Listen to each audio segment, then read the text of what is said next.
Today we start IoT component layer. ठीक है, तो IoT डेवलप करने के लिए कौन कौन लेयर्स की जरूरत होती है, बेसिकली उसके बारे में पढ़ेंगे हम लोग। सर स्केलर और वेक्टर सेंसर नहीं बताए थे। स्केलर और वेक्टर पता है बेसिकली क्या होता है?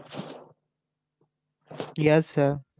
हाँ, तो जो जैसे कि स्केलर में क्या होता है, find the value without direction.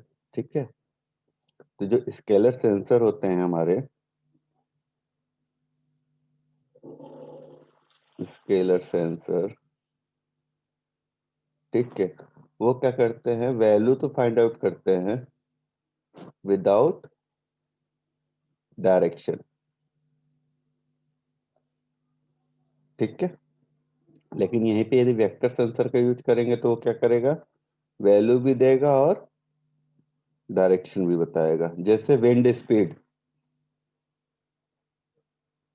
With direction, ये बेसिक सा डिफरेंस है। बाकी एक फाइल मैंने सेंड की है, उसमें भी है। ठीक है, तो it is not a big deal.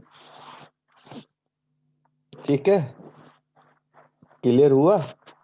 Yes sir. हाँ, सिंपल था। स्केलर सेंसर क्या करेगा, तो वैल्यू देगा यस सर। विदाउट डायरेक्शन, और यदि वेक्टर सेंसर यूज कर रहे हो तो वैल्यू भी देगा और डायरेक्शन बताएगा। जैसे विंड स्पीड, तो यदि विंड की स्पीड इतनी है और उसका डायरेक्शन भी बताएगा, नॉर्थ ईस्ट वेस्ट साउथ, जिस डायरेक्शन में हो रहा हो। ठीक है, सर एक बार सेंसर से एग्जांपल दे देते कि कौन कौन से सेंसर होते हैं।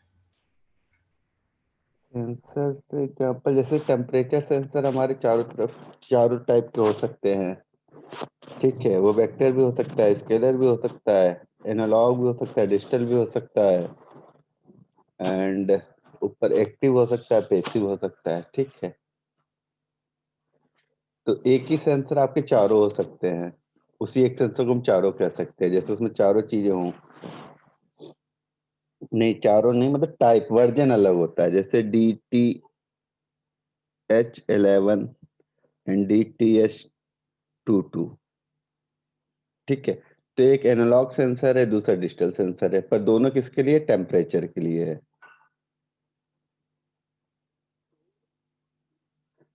ठीक है, तो आपको पता कैसे चलेगा कि कौन सा सेंसर एनालॉग है कि डिजिटल है, पैसिव है कि एक्टिव है, स्केलर है कि वेक्टर है, ये कहना चाहते हो? तो फॉर द आइडेंटिफिकेशन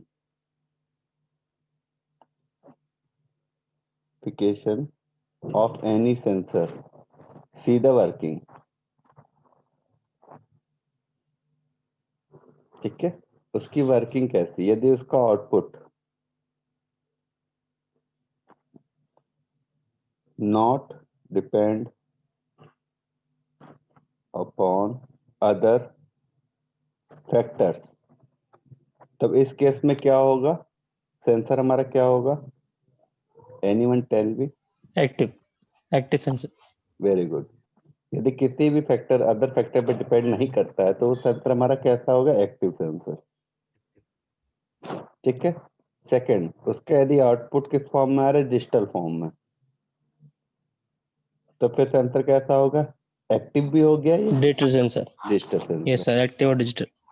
फिर उसके बाद आउटपुट विद डायरेक्शन आ गया, तो हमारा एक्टिव भी है, डिजिटल भी है और वेक्टर भी हो गया। वेक्टर भी। हाँ, तो बेसिकली हम लोग वर्किंग से आइडेंटिफाई कर लेंगे कि सेंसर हमारा किस क्लासिफिकेशन से बिलोंग कर रहा है। ठीक है, नेक्स्ट अब लेयर्स के बारे में देखते हैं। यदि आपको IoT डेवलप करना है तो लेयर बाय लेयर वर्क करना पड़ेगा। तो basically in IoT architecture there are 5 layers.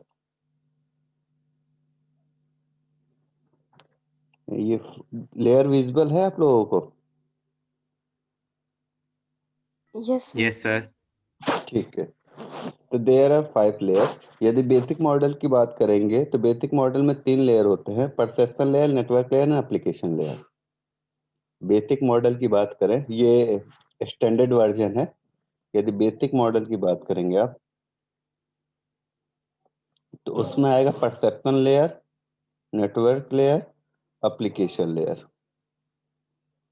ठीक है, ये 3 लेयर्स आएंगे, perception layer, network layer and application layer. पर लेटेस्ट या एक्सटेंडेड वर्जन की बात करेंगे तो there are 5 layers in IoT: perception layer, network layer, middleware layer, application layer and then last में बिजनेस लेयर। ठीक है, अब वन बाय वन समझते हैं। परसेप्शन लेयर किस लिए होता है, नेटवर्क लेयर किस लिए होता है, middle layer, application layer and business layer. ठीक है, तो परसेप्शन लेयर क्या करता है? Perception layer is the combination of या gathering information from the sensor and actuator या एनी अदर फिजिकल ऑब्जेक्ट। ठीक है, परसेप्शन लेयर क्या करता है हमारा कि यूजफुल इंफॉर्मेशन को गैदर करता है। कहाँ से? चाहे वो सेंसर हो चाहे एक्चुएटर हो। ठीक है, तो सिंपल सा परसेप्शन लेयर का वर्क देखा जाए तो क्या होगा? गैदरिंग द इंफॉर्मेशन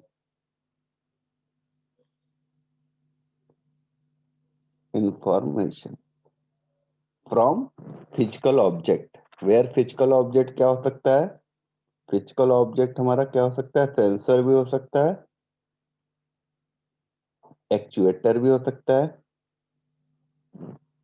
ठीक है, या फिर एनी अदर।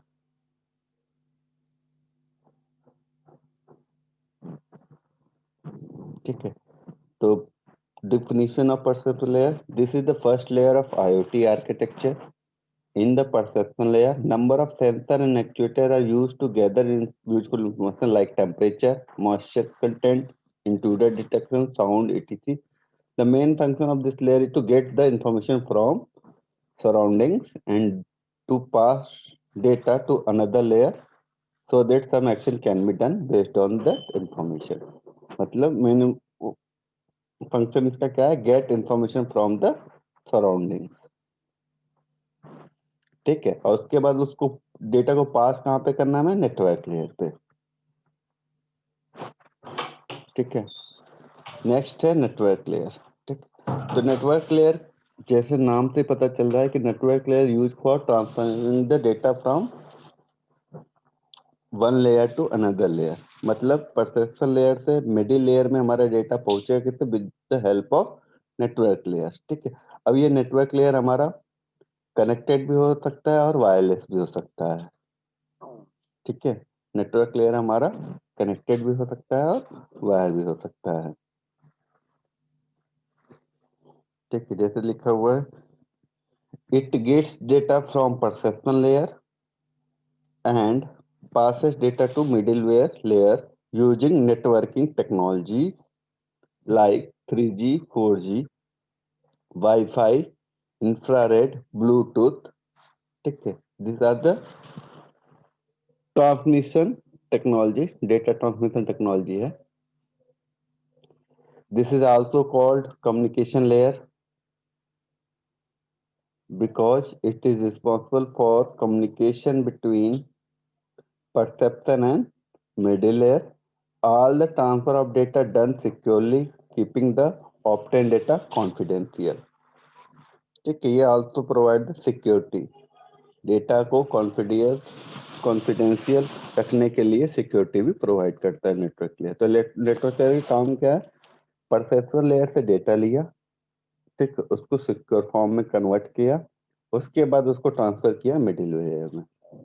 ठीक है, सिंपल सा इसका वर्किंग है। ठीक, अब मिडिल लेयर क्या है? मिडिल लेयर हमारा मान लो डेटाबेस है या कोई स्टोरेज है या कोई प्रोसेसिंग यूनिट है। ठीक है, मिडिल लेयर हमारा क्या है? स्टोरेज हो सकता है, इंफॉर्मेशन प्रोसेसिंग यूनिट हो सकती है, ठीक, या फिर कोई एक्शन परफॉर्म कर सकते हैं। ठीक है, मतलब यहाँ पे क्या क्या आ सकता है? या तो आप डेटाबेस यूज कर सकते हो कि हम अपने इंफॉर्मेशन को स्टोर करा रहे हैं। जस्ट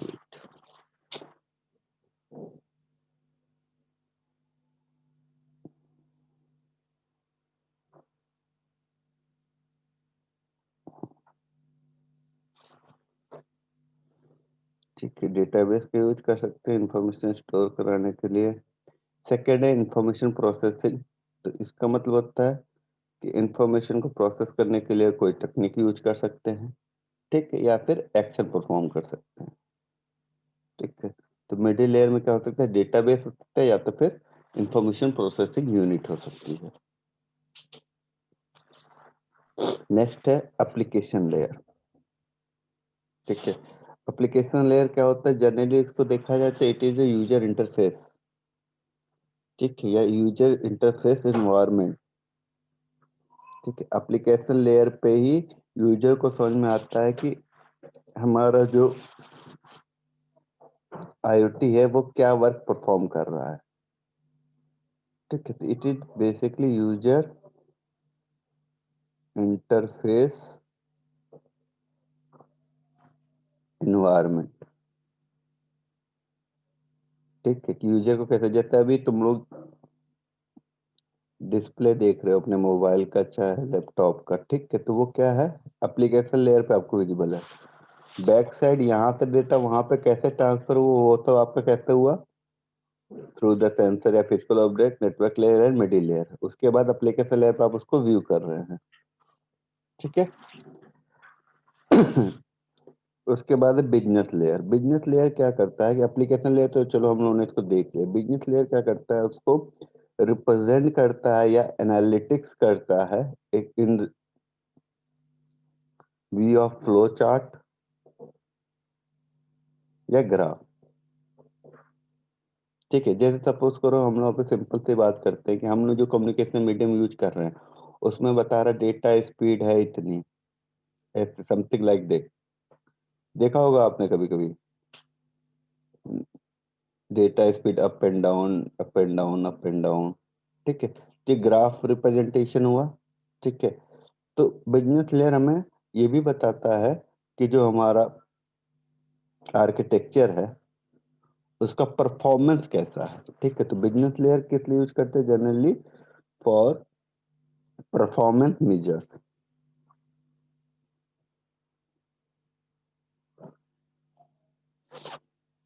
बेसिक डेफिनेशन देख लेते हैं, डेफिनेशन सबकी। सर बोलो। सर अगर बेसिक लेयर में मिडिल वेयर लेयर नहीं होगा तो फिर डाटा कहाँ पे स्टोर रहेगा? नहीं, फिर ना सारी चीजों को कंबाइन करके application layer is the combination of middleware layer and application layer. ठीक है, तो उसकी वर्किंग बढ़ जाएगी बस। ठीक है, कुछ ऐसा नहीं है सर कि स्पीड। हम लोगों ने जैसे कि सपोज करो कोई आपके पास बड़ा लेयर था, आपने उसको दो पार्ट में, सपोज करो एप्लीकेशन लेयर ही मान लो, यहाँ पे ये है एप्लीकेशन लेयर। इसकी वर्किंग क्या थी? Storage plus user interface. ठीक है, अब मैंने इसको दो पार्ट में डिवाइड कर दिया। इसको नाम दे दिया एप्लीकेशन लेयर का और इसको नाम दे दिया मिडिल वेयर का। ठीक है,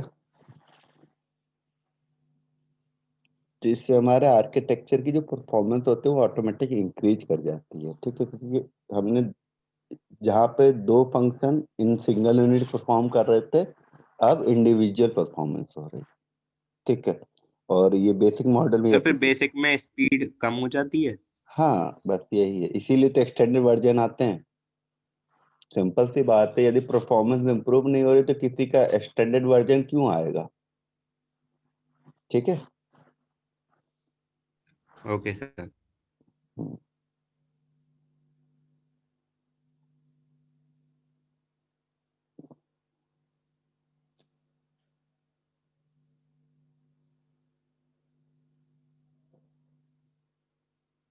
ठीक है, तो एप्लीकेशन लेयर बता रहे हैं यहाँ पे आपको कि application involve sending emails.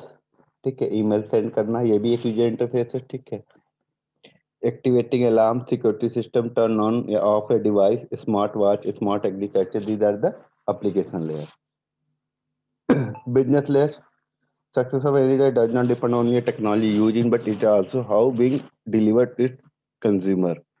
Business layer does this stuff for the device. This is small making flowchart, graph, analysis of result या performance of measures and how device can be improved और कैसे हमारा डिवाइस improve हो रहा है ये भी बताता है। बेसिक डेफिनेशन है, इसको लिखना है लिख लो।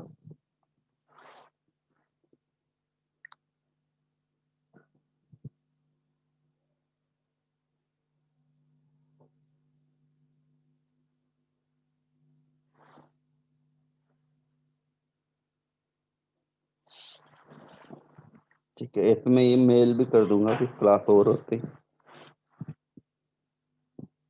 नेक्स्ट टॉपिक है आपका smart city. Anyone tell me particular city को स्मार्ट कब कह सकते हैं? यदि किसी सिटी को आपको कहना है कि ये स्मार्ट सिटी है तो उसमें क्या क्या होना चाहिए? वेस्ट मैनेजमेंट, बढ़िया इंटरनेट स्पीड, और बोलते मेट्रो, जाओ। वाईफाई। वाईफाई, अच्छा। और एयरपोर्ट, वहाँ के सारे एयरपोर्ट, सिस्टम में इंटरनेट बहुत स्काईस्क्रैपर्स, जरूरी है। ट्रांसपोर्टेशन इजी हो जाए थोड़ा। Health care facilities.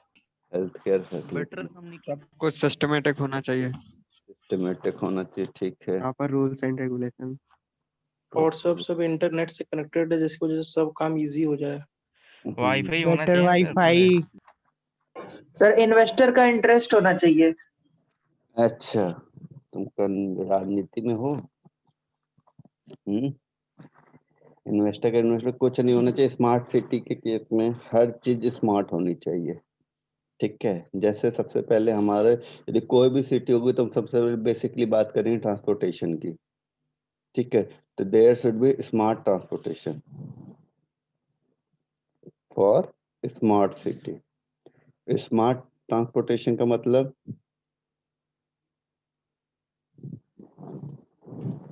सर जरा जूम कीजिए हाईवे, ना। मेट्रो और एयरपोर्ट। एक मिनट जूम कर रहा हूँ।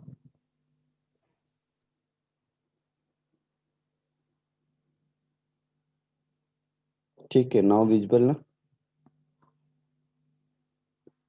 तो स्मार्ट ट्रांसपोर्टेशन का मतलब होता है कि there is a smart traffic system.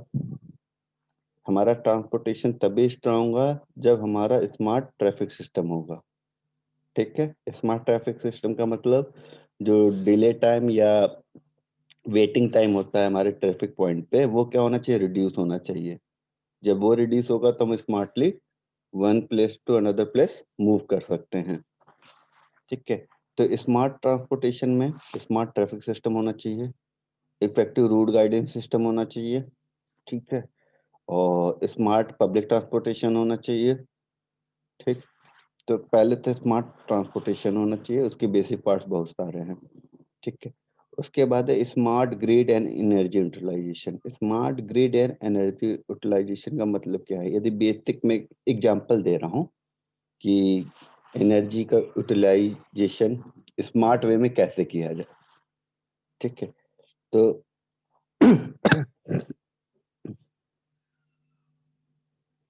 जैसे सपोज करो, एक एग्जांपल दे रहा हूँ, इसको रियल वर्ड में मत लेना, मैं बस समझाने के लिए बता रहा हूँ कि स्मार्ट ग्रिड या स्मार्ट एनर्जी का यूज कैसे किया जाता है, ठीक है। मान लो आपने 100 कंप्यूटर,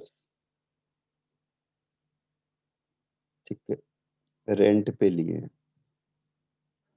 ठीक, रेंट पे लिए फॉर 24 आवर्स, 24 आवर्स, ठीक है।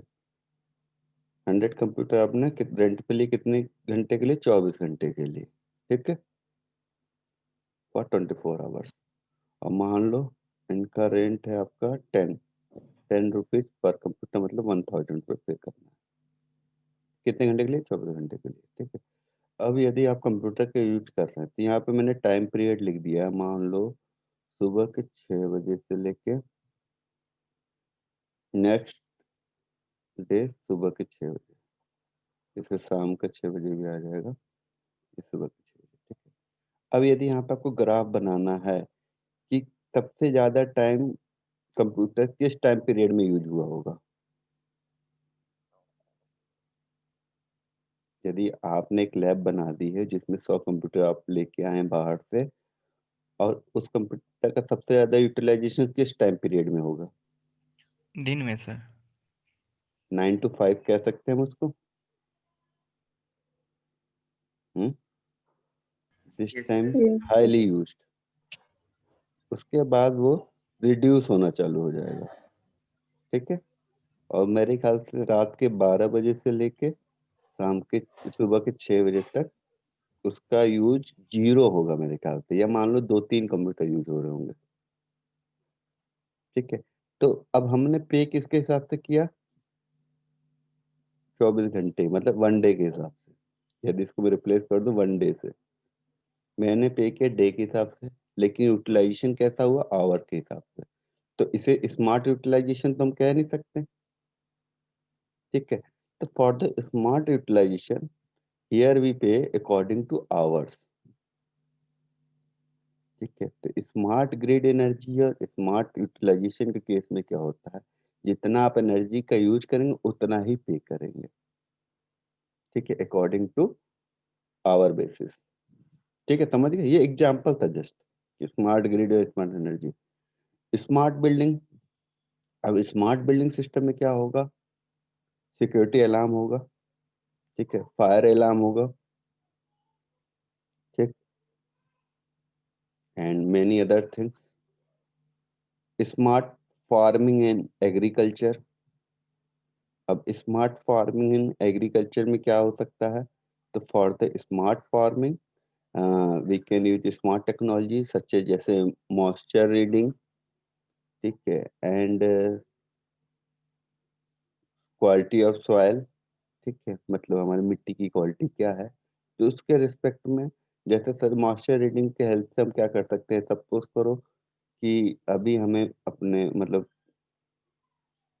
फॉर्म में या खेत में पानी डालने की आवश्यकता है, तो कैसे पता चलेगा, मिट्टी की मॉइस्चर रीडिंग से हमें पता चलेगा सेंसर का यूज करके। यदि रीडिंग हमारी सपोज करो कोई पॉइंट है, मान लो मैंने कहा 5.6 पे होगा, तो हमें इसमें वाटर सप्लाई देना पड़ेगा, तो हमें सेंसर बताएगा जैसे 0.6 होगा वो ऑटोमेटिक मोटर को ऑन कर देगा, और उतने टाइम पीरियड तक मोटर ऑन रहेगा जब तक ये वैल्यू हमारे डिजायर वैल्यू 6.7 तक ना पहुंच जाए। जैसे 6.7 पर अगेन सेंसर हमारा मोटर को ऑफ कर देगा। तो ये फंक्शन यूज कर सकते हैं स्मार्ट फार्मिंग या स्मार्ट एग्रीकल्चर में, ठीक है। स्मार्ट हेल्थ सिस्टम, ठीक है, तो स्मार्ट हेल्थ सिस्टम बहुत सारे, स्मार्ट वॉच भी आजकल स्मार्ट हेल्थ सिस्टम का पार्ट है, जो हमारे पल्स रेट बताता है, ठीक है। तो स्मार्ट हेल्थ सिस्टम में जैसे एक एप्लीकेशन होता है memo, sir smart health system का मतलब ये हो ना सर, नजदीक में ही मतलब हॉस्पिटल हो, बढ़िया फैसिलिटी नहीं वाले। नहीं, आप इन हॉस्पिटल के अंदर भी हो तो मतलब वो नहीं, smart health system in case of IoT, इसका मतलब है कि आप ना ह्यूमन फिजिकल डिवाइस से कनेक्ट है, ठीक है। जैसे आपके बीपी रीडिंग के लिए कोई मशीन आपके हाथ में लगा दी और डिस्प्ले पे वो डेटा दिख रहा है, ठीक है। आपकी सारी एक्टिविटी हम रिकॉर्ड कर रहे हो, आपका पल्स रेट कितना है, आप मूव कर रहे हैं कि लेटे हुए हैं कि सो रहे हैं, ये सारी एक्टिविटी हम किसी पर्टिकुलर डिवाइस में रिकॉर्ड कर रहे हैं, उसके बिहाफ पे हम कोई एक्शन परफॉर्म कर रहे हैं, ठीक है। जैसे MIMO, मीमो एक एप्लीकेशन है स्मार्ट हेल्थ का, ठीक है, ये यूज करते हैं बेबी के लिए, ठीक है। ये क्या बताता है आपका कि बेबी का जो रूम है, ठीक है, उसका टेम्परेचर कितना है, क्योंकि जो स्मॉल बेबीज होते हैं उसको मतलब कि जो टेम्परेचर होता है वो स्टैंडर्ड प्रोवाइड करना पड़ता है इन इनिशियल फेज, ठीक है। तो वो बेबी के रूम टेम्परेचर को बताएगा कितना है, ठीक, प्लस बेबी क्या परफॉर्म कर रहा है, लेटा हुआ है, लेफ्ट साइड राइट साइड, तो जितना भी एक्टिविटी होगी बेबी के द्वारा वो सारा हमारा एक एप्लीकेशन है मोबाइल पे डिस्प्ले होता रहेगा, ठीक है। तो स्मार्ट हेल्थ सिस्टम का मतलब होता है कि हम लोग human being connected with physical object, ठीक है। सपोज करो कोई हार्ट अटैक का पेशेंट है, ठीक है, तो उसको कुछ डिवाइस लगा दी गई, ठीक है। अब डिवाइस के थ्रू उसकी रीडिंग देखी जा रही है कि उसका पल्स रेट बढ़ तो नहीं रहा है, बीपी बढ़ तो नहीं रहा है, ठीक है। जैसे सपोज करो उसका बीपी बढ़ गया तो किसी के पास अदर डिवाइस होगी जहाँ पे इंफॉर्मेशन जा रही होगी, तो उसके पास अलार्म आएगा कि ही इज या सी इज इन डेंजर, ठीक है। तो उसके अगेंस्ट उसको फैसिलिटी प्रोवाइड की जाएगी, क्योंकि कभी कभी क्या होता है कि यदि आदमी अकेला होता है उसको हार्ट अटैक आता है तो बाकी को पता ही नहीं चल पाता है, तो फिर लेट हो जाता है तो उसकी डेथ हो जाती है। बट स्मार्ट सर हेल्थ ये अपने आप से रिस्पॉन्स भी कर देता है कि अगर ये हुआ तो ये अपने आप हो जाएगा। पल्स रेट बढ़ेगा। अरे जैसे सपोज करो हार्ट अटैक आने का केस में कि आप मान लो यदि आपका पल्स रेट बढ़ गया, मेरे को इतना पता नहीं कितना होता है, मतलब इंक्रीज कर गया 120 हो गया, तो यहाँ पे हम लोगों ने पैरामीटर लगा रखे ना, थ्रेशोल्ड वैल्यू डिसाइड है ना कि इससे ऊपर जाने का मतलब he is in danger, sir 120/80 normal होता है सर, 180 जो भी अबव। हो, ठीक है, 180 एबव जो भी हो, ठीक है। मैं एक एग्जांपल बता रहा हूँ, ठीक है, कि उसके हार्ट बीट के अकॉर्डिंग कि जो हार्ट अटैक की जो सिचुएशन होती है, उस सिचुएशन को हम लोग ऑलरेडी उस डिवाइस को बता रखे हैं कि यदि ये इतना, ये इतना, ये इतनी वैल्यू होगी, तो इसका मतलब है कि हार्ट अटैक होने की प्रोबेबिलिटी है, ठीक है। तो उसी के अकॉर्डिंग वो अलार्म प्रोवाइड कर देगा, ठीक है। Same for smart manufacturing, smart government, mobility and wifi, smart digital citizen. अच्छा, स्मार्ट डिजिटल सिटीजन का मतलब क्या हुआ?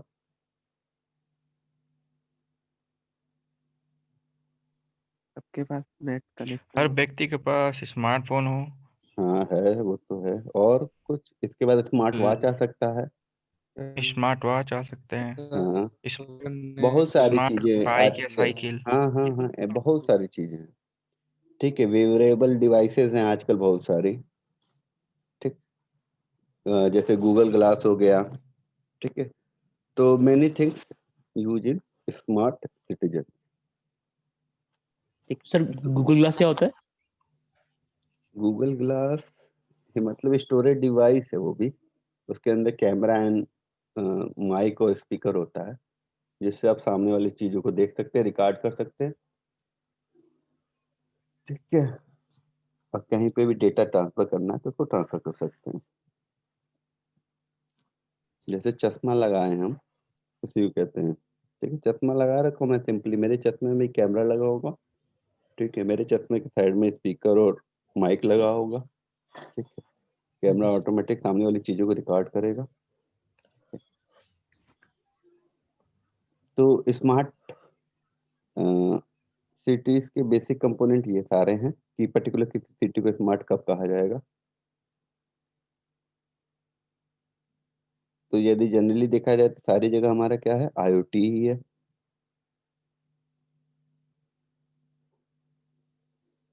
तो smart city use a combination of internet of things, Spiderman वाले ग्लास, हाँ कह सकते हो, अभी आए नहीं है वो, ठीक है। जो अवेलेबल है। सर गूगल ने लॉन्च तो किया है सर हम्म। अपने ग्लासेस। अच्छा। And software solutions, user interface and communication network. बहुत सारी चीजें हैं स्मार्ट के रूप में, ठीक। एग्जाम्पल तो बहुत सारे हैं, ठीक। तो स्मार्ट सिटी बेसिकली क्या क्या परफॉर्म करता है? फॉर द स्मार्ट सिटी में क्या क्या एक्शन परफॉर्म करना पड़ेगा? तो सबसे पहले डेटा का कलेक्शन, फिर एनालिसिस, कम्युनिकेशन एंड लास्ट में उसका एक्शन, ठीक है। तो this is the basic action for smart city, ठीक है। तो I think enough for today.